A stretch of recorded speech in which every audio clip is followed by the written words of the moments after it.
ठाणे लोकसभा निवडणुकीसाठी यात मतदानाचा 5वा टप्पा पार पडतोय। आपण नवी मुंबईतील मतदान केंद्रावरती आहोत।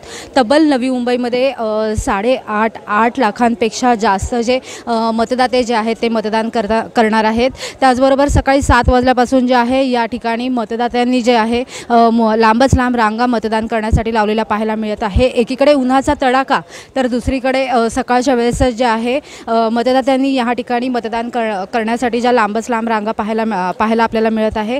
एकंदरीतच जे सत्ताधारी आहे राजकीय नेते आहेत हे आपल्या मतदात्यांना जे आहे ते सकाळपासूनच मतदान करण्यासाठी आवाहन करताना आपल्याला पाहायला मिळत आहे। लांबच लांब रांगा लागलेल्या आहेत। नवी मुंबईत तब्बल 4000 पेक्षा अधिक पोलीस बंदोबस्त देखील लावण्यात आलेला आहे। सुरक्षेची काळजी घेण्यात आलेली आहे। त्याचबरोबर ड्रोनचा देखील या ठिकाणी सुरक्षिततेसाठी वापर करण्यात आलेला आहे। तर सकाळी 7 वाजल्यापासून मतदात्यांनी जे आहे मतदान केंद्रावरती जे आहे ऐरोली विधानसभा बेलापूर विधानसभा या ठिकाणी लांबच लांब रांगा लावलेल्या आपल्याला पाहायला मिळत आहे। कविता लोखंडे, जय महाराष्ट्र, नवी मुंबई।